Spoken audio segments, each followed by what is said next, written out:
mengenang kembali Natal. Kalau kita berbicara tentang Natal, itu berbicara tentang kelahiran Tuhan Yesus. Nah saudara, yang luar biasa, Tuhan tuh memberikan tema Natal tahun ini tidak seperti biasanya.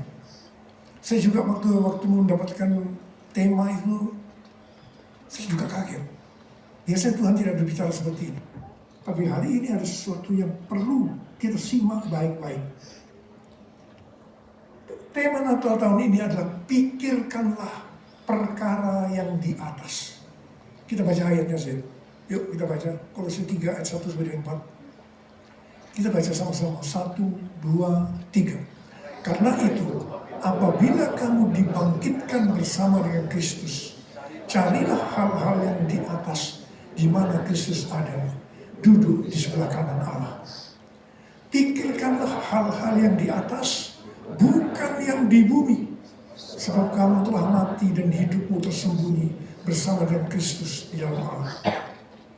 Apabila Kristus yang adalah hidup kamu tampak kelak, kamu pun akan tampak bersama dengan Dia dalam kemuliaan. Berikan tepuk tangan bagi Dia.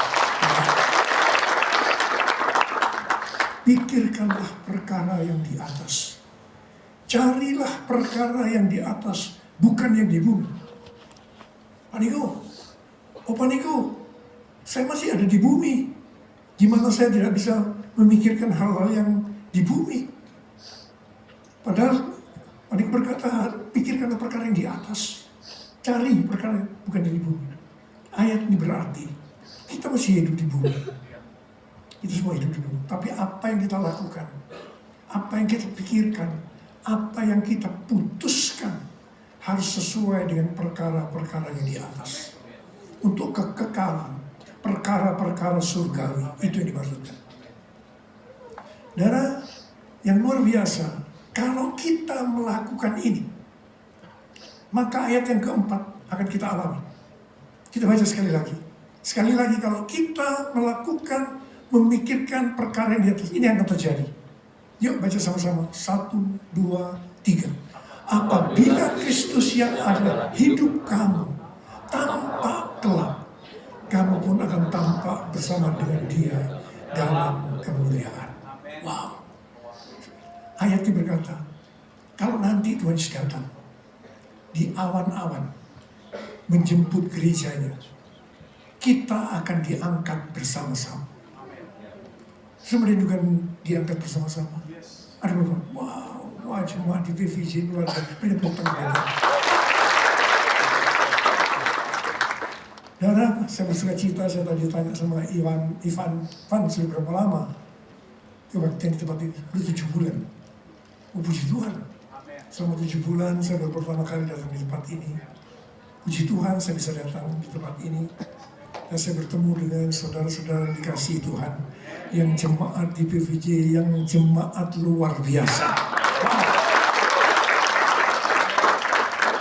Kita sekarang ini merayakan Natal. Sekali lagi, Natal berbicara tentang kedatangan Tuhan Yesus.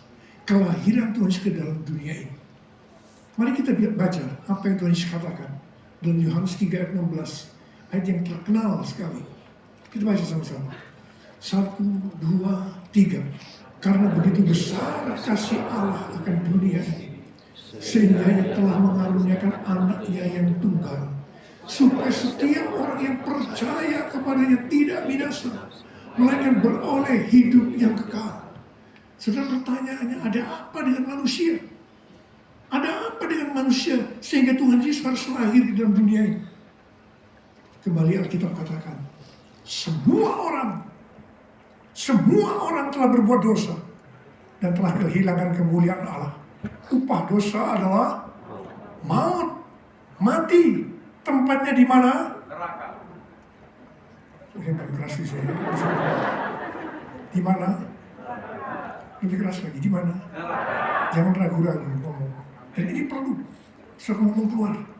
Bukan hanya di tempat ini, keluar. Tempatnya di neraka. Saudara, apa yang Alkitab katakan tentang neraka? Neraka adalah tempat yang sangat mengerikan. Jangan sampai masuk neraka. Neraka adalah tempat yang paling gelap. Di sana terdapat ratap dan kertak gigi. Neraka adalah tempat di mana api tidak pernah padam dan ulat bangkai tidak mati. Neraka adalah tempat penyiksaan oleh api dan belerang. Sampai kapan? Selama-lamanya. Jangan sampai masuk neraka. Oleh karena itu Tuhan Yesus lahir ke dalam dunia. Dia datang untuk menyelamatkan kita umat manusia. Saudara, jadi Natal ini sebetulnya berbicara pesan Tuhan yang sangat kuat. Kali ini itu masalah keselamatan. Mungkin ada di antara saudara bilang, keselamatan masih biasa Pak. No. Mungkin saudara dengarkan apa yang Tuhan bicara hari ini. Mungkin biasa selama ini pengertian tentang keselamatan mungkin kurang lengkap. Tahu benar Yesus sudah selamat, tapi kurang lengkap. Perhatikan baik-baik apa yang Tuhan katakan hari ini. Darah Tuhan Yesus sekali lagi datang ke dalam dunia, lahir di dalam dunia untuk menyelamatkan kita dari hukuman kekal selama-lamanya. Bagaimana caranya? Kita baca 2 Korintus 5 ayat 21. Yuk baca sama-sama. 1, 2, 3. Dia yang tidak mengenal dosa telah dibuatnya menjadi dosa karena kita, supaya dalam Dia kita dibenarkan oleh Allah. Apa arti dari ayat ini? Tadi dikatakan semua orang telah berbuat dosa dan telah kehilangan kemuliaan Allah. Upah dosa adalah maut, mati. Tapi Yesus yang tidak berdosa dijadikan dosa oleh karena kita semua. Artinya Tuhan Yesus harus mati menggantikan kita. Kita yang seharusnya mati, tapi Tuhan Yesus menggantikan kita. Saudara, kalau saya merenungkan, saya melihat, saya merasakan cara mati Tuhan Yesus itu sangat-sangat tidak manusiawi. Saya ingat dari tahun 2006 sampai dari tahun 2019, saya itu disuruh keliling oleh Tuhan, pergi ke tempat-tempat untuk KKR kesembuhan ilahi. Selama 13 tahun, saya mengadakan KKR di 318 tempat. Dan saya selalu berbicara tentang itu. Saya selalu katakan, cara mati daripada Tuhan Yesus sangat-sangat tidak manusiawi. Ketika orang-orang Yahudi berkata, salibkan dia, salibkan dia, Tuhan Yesus harus disalibkan. Proses awal daripada penyaliban itu, jubah Tuhan Yesus dibuka, ditalikan pada sebuah tonggak dengan posisi seperti di gambar itu. Ada 2 algojo di sebelah kanan kirinya, memegang cambuk. Ujung cambuk itu dari potongan tulang dan potongan besi. Setiap kali cambuk itu dihunjamkan pada tubuh Tuhan Yesus, menimbulkan luka yang dalam. Darah bercucuran, sakitnya luar biasa. Tuhan Yesus berteriak-teriak kesakitan, berteriak-teriak kesakitan. Sudah selesai? Belum? Kepalanya diberi mahkota duri.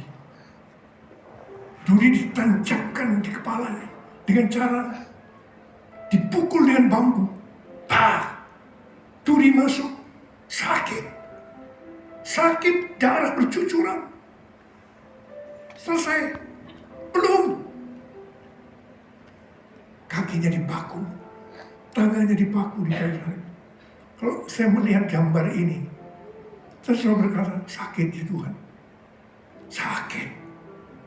Ini sakitnya luar biasa. Darah bercucuran.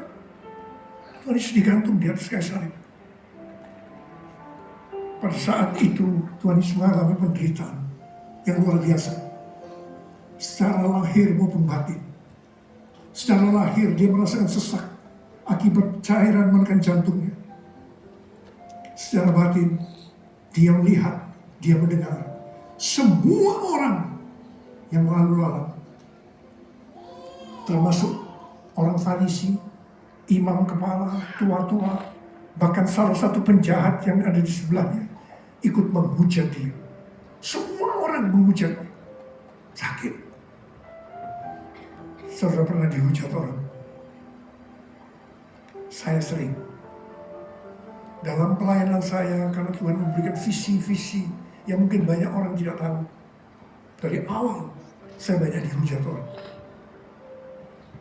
Saudara, pada awal-awalnya saya tuh ngadu sama Tuhan. Tuhan, saya tuh sering dihujat Tuhan. Dihujat. Saya tahu jawaban Tuhan Yesus. Sudahlah, terima aja. Aku juga dulu begitu juga. Aku sudah mengalami dan aku menguatkan menanggung untuk kamu. Udah. Saya mau tanya kepada saudara. Saudara pernah dihujat orang, tapi masih sampai dengan hari ini, saudara sakit hati karena hujatan itu? Ada? Gak usah katakan. Dalam hati aja yang ada. Kalau ada karena dihujat orang saudara sakit hati, ampuni karena saya mau katakan ampuni, kita bertobat. Kita akan memasuki tahun yang baru. Tahun yang baru harus kita masuk dalam tahun ini. Dan kita berkata, Tuhan saya percaya tahun 2025 akan lebih baik daripada tahun 2024. Nomor 1, periksa hati. Jagalah hatimu dengan segala kewaspadaan. Karena dari situlah terpancar kehidupan. Mau hidup, mau mati, tergantung dari hati. Sakit. Tadi saya sudah katakan, saya ngalami. Kalau soal hujatan jangan tanya. Tapi saya harus menang. Dan saya menang. Saya mengampuni semua orang yang menghujat saya. Saya bersih. Karena itu saya share kepada saudara. Saya berdoa. Kasih Tuhan selalu baru. Betul? Setiap pagi, ratapan 3:22 berkata. Kasih Tuhan selalu baru setiap pagi. Kita nyanyi. Kasih Tuhan berkesudahan, habiskan selamanya. Selalu baru tiap hari, baru setiap hari.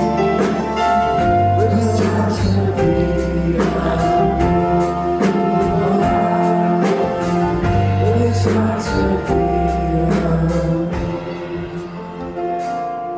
Saudara dengar baik-baik. Tuhan itu mengasihi kita. Amin. Kasih Tuhan itu selalu baru tiap pagi. Berarti kasih Tuhan selalu baru tiap minggu. Kasih Tuhan selalu baru tiap bulan. Kasih Tuhan Yesus selalu baru setiap tahun. Karena itu kita harus berani berkata, Tuhan saya percaya. Tahun 2025 akan lebih baik daripada tahun 2024. Katakan amin. Sampai berlindung tangan Tuhan. Tapi Tuhan berbicara kepada kita hari ini. Jaga hatimu. Akhirnya Tuhan Yesus mati. Dia berkata, sudah selesai. It is finished. Kepadamu lah nyawaku kuserahkan. Tuhan Yesus mati. Pertanyaannya, kenapa Tuhan Yesus harus mati dengan cara demikian? Kenapa tidak dengan cara yang mudah? Sebetulnya penggal kepala selesai. Kenapa harus mengalami seperti yang tadi? Darah bercucuran, bermandikan darah. Kenapa? Ini jawabannya. Tanpa penumpahan darah, tidak ada pengampunan dosa. Itu mengampuni dosa saudara. Dosa saudara, dosa saya. Tuhan Yesus harus mati dengan cara demikian. Selain itu, apalagi yang Alkitab katakan dengan cara mati yang seperti itu? Dikatakan penyakit kitalah yang ditanggungnya. Saya percaya, saudara pulang dari tempat ini, ada yang disembuhkan Tuhan. Nanti kalau yang disembuhkan, datang kepada Tuhan Yesus. Katakan, Tuhan terima kasih. Kau sudah sembuhkan saya. Engkau sudah mati dengan cara yang seperti itu. Engkau sudah menanggung penyakit saya Tuhan. Terima kasih saya sembuh sekarang. Ada yang menderita. Mungkin sudah bertahun-tahun sudah menderita. Atau sepanjang tahun 2024 sudah menderita. Nanti sudah pulang dari tempat ini. Pasti akan ada yang diangkat penderitaannya.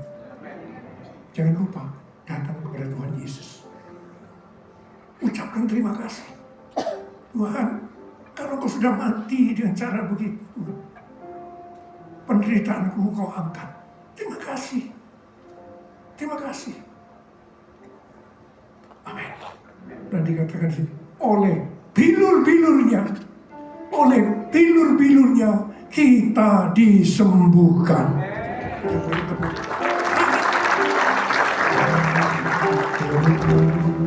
Kasih-Mu Yesus, Kau telah mati, gantikan diri-Mu, Kau curahkan darah-Mu, untuk tebus dosa-Mu, hatiku. Kasih-Mu Yesus, Kau telah mati, gantikan diri-Mu, Kau curahkan darah-Mu, untuk tebus dosa-Mu.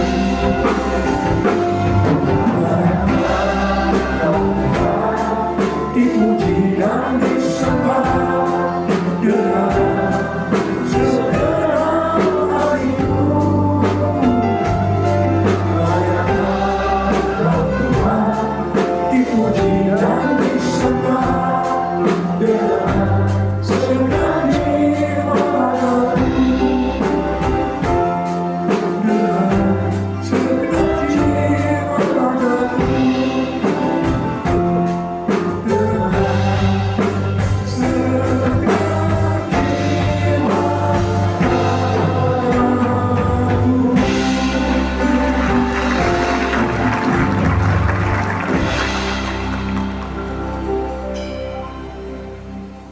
Kalau kita boleh merayakan Natal, kita merayakan kelahiran Tuhan Yesus dalam dunia ini. Dan kita merayakan, mengucap syukur kepada Tuhan. Tuhan Yesus datang, lahir dalam dunia ini untuk menyelamatkan kita semua. Ada berapa banyak yang sudah yakin, saya sudah selamat? Amin. Wow, sekali lagi jemaat di PVJ luar biasa. Yuk!